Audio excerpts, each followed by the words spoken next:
Ladies and gentlemen, we finally got the news we have all been waiting for. Somali welfare queen Ilhan Omar's time in the United States is officially coming to an end, and it can't happen quick enough. Donald Trump dropped a Thanksgiving Truth Social post revealing that his Somali fatigue has officially boiled over, and he is going further than just deporting Somalis illegally present in Minnesota. He is beginning the denaturalization process for Somali U.S. citizens that are enemies of the country. And he specified by name that the first person on his chopping block is none other than Ilhan Omar. As always, like the video and subscribe to the channel. Make sure you guys watch this one till the end. But let's start with Ilhan Omar at a Somali conference in Minnesota calling the president of Somalia her president. caawa aan fursad u helay madaxweynaha Soomaaliya madaxweyne Xasan Sheekh Maxamuud inaan maanta ku soo dhaweyno Minneapolis aniga iyo madaxweynaha special relationship aan qabnaa aniga adeeraan ugu wacaa asigana gabarteeyo idaha madaxweyne sidii qof kasta uu yiri mininkaaga waaye ku soo dhawow Minneapolis aad iyo aad aan ugu faraxsanahay in maanta madaxweynaheena aad tahay Soomaaliya dadka meeshaan wada joogo dhan waa gurigooda anaga ma dareensannihin in ay naga tahay meel naga fog Soomaaliya wadnaheena ku nooshahay qalbigeena ku jirtaa maalin kasta aan ka fikirnaa Soomaaliya ICE is a creation of a department that was dismantled. And I think it is time for us to dismantle ICE and work on creating immigration enforcement that is lawful, that is humane, and that treats people with the justice and dignity that they deserve. Ilhan Omar was caught lying yesterday and had a meltdown. Recently stated that the American people should be afraid of the white man. They should be fearful of the white man.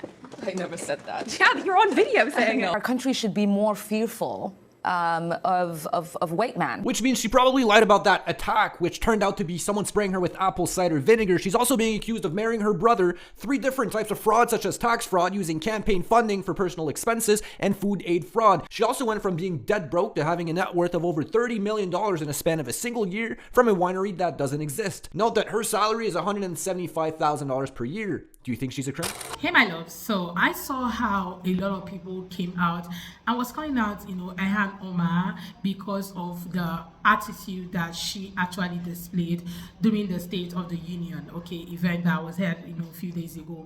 And it has really caused a lot of spark on social media. Some people supporting, some people not really supporting. People are like, why would you be speaking to the president like that? And a lot of people are beginning to open up about who she is, where she's from, the things she's done, asking some very deep, important questions that, have not been answered for a very long time, especially when it has to do with the Somalis and, of course, Ilhan Omar. Well, I'm going to let the rest of the videos roll, then I'll come back with more commentary. So you are welcome back again to the YouTube channel. It's so good to have you. Thank you so much for clicking when you saw this video. So I'm going to let the rest of the videos roll, then I'll come back with more. Please do what to like, subscribe, share, and drop your own take in the comments. So let's go watch, then I'll come back with more. Did you all see the look of fear in Ilhan Omar's eyes last night at President Trump's State of the Union address? Omar looked as if she had seen a ghost. These people know they're in the wrong. They know what the president says about them is correct. There is absolutely no defense. Everything about her should be investigated. I'm just so proud of the president and that awesome speech that he delivered last night. Not only was it his very best, it was the longest he had ever given. Of course, at the beginning, Representative Al Green was escorted out, which that's not surprising. The same thing happened to him last year. The Democratic Party has no decorum. They are incapable of containing emotion. But President Trump truly delivered last night. I do think he is the greatest president of my lifetime. And that was the greatest speech at the State of the Union I have ever heard. I hope you guys all have a wonderful Wednesday. God bless each of you. Deadly sanctuary cities that protect the criminals and enact serious penalties for public officials who block the removal of criminal aliens. In many cases, drug lords, murderers all over our country. They're blocking the removal of these people out of our country, and you should be ashamed of yourself.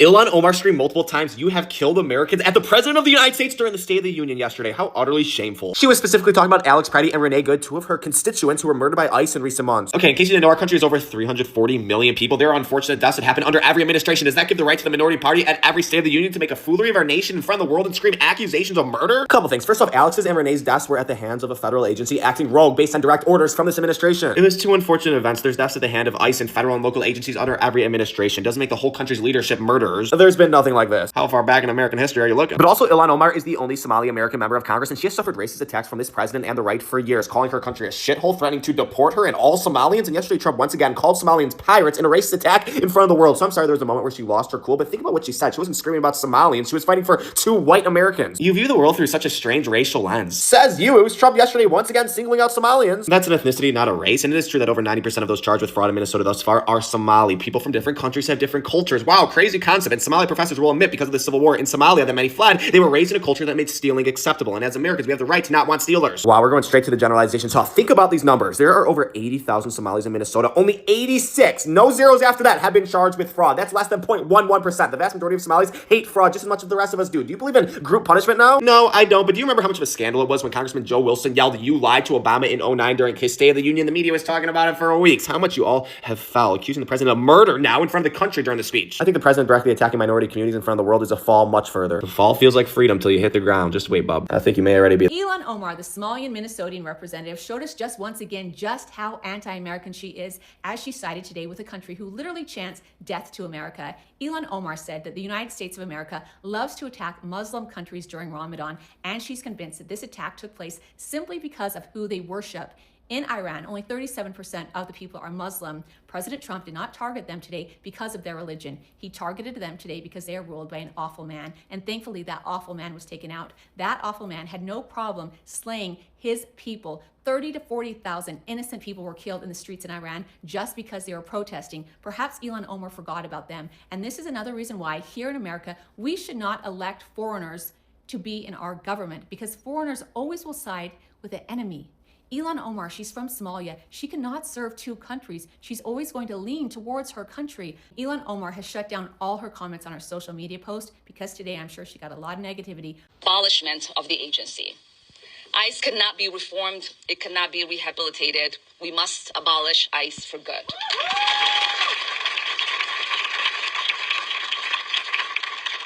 And DHS Secretary Kristi Noem must resign or face impeachment.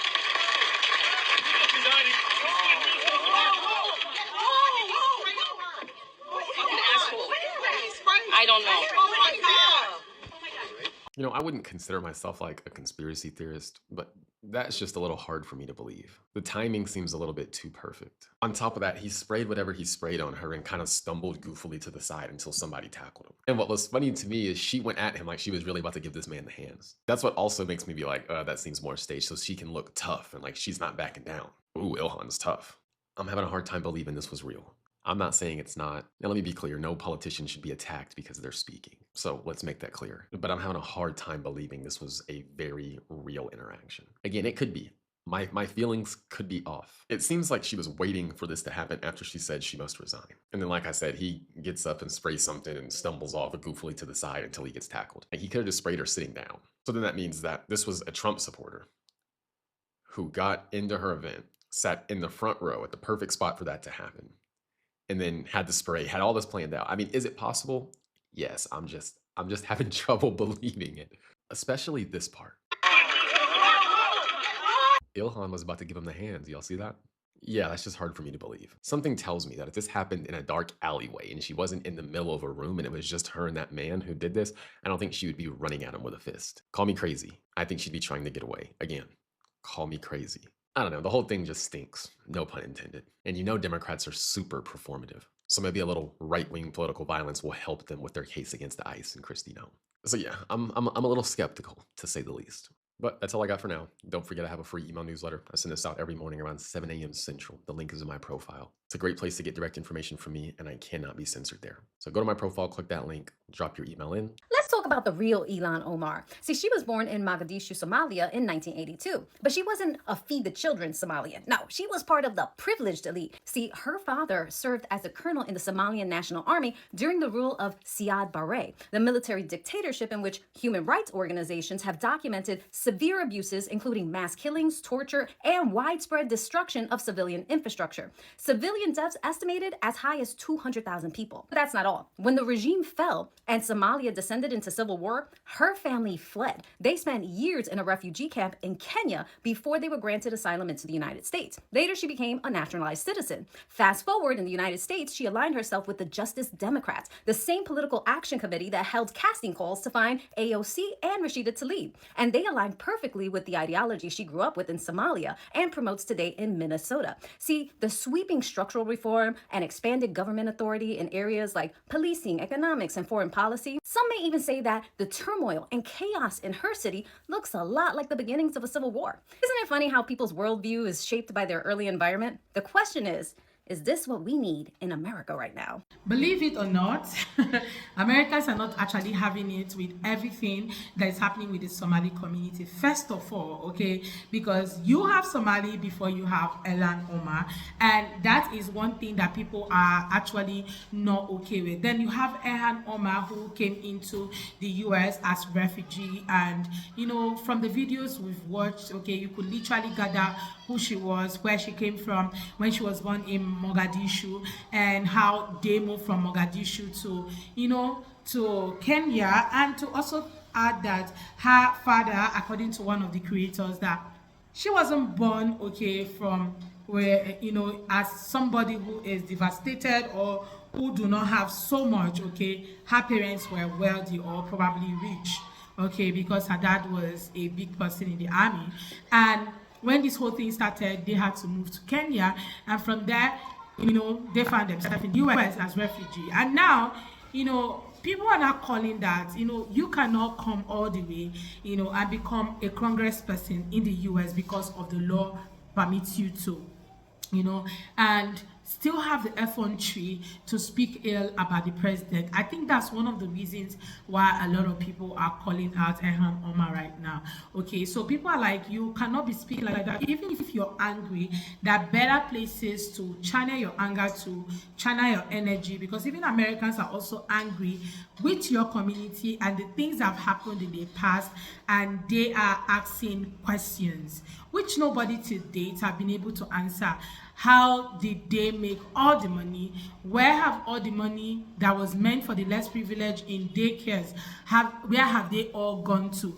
These are questions that have been in the mind of people, and so many people have boldly come out to ask those questions. How did the money move from this place to this place?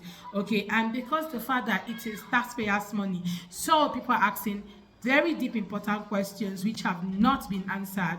And yet you have somebody who is coming out to challenge the president and calling him, oh, you have, you know, what to Americans, you have done this to Americans, you know. And people are beginning to ask themselves, like, is that even the best place to do that, to channel your anger to? Okay, both of them are leaders for me. Okay, they're both leaders, and there is something you should do as a leader and things you shouldn't do as a leader. But some of these people do not even have leadership capabilities, so they come out and, you know, campaigned and was able to get a seat, and before you know it, they become a leader of a particular, you know, government parastatal, or, you know, it just, they become a congressperson or a governor or something, okay, just because people maybe like their charisma, or people do not want to make it look like, oh, he's racist for not voting her. You know, all of those things might just prompt people to vote, or probably people just liked her for something that was in her campaign promises and all that. There are just so many reasons why a lot of people do vote for people. But one thing is sure, you go to a country, you respect the laws of those country and act accordingly.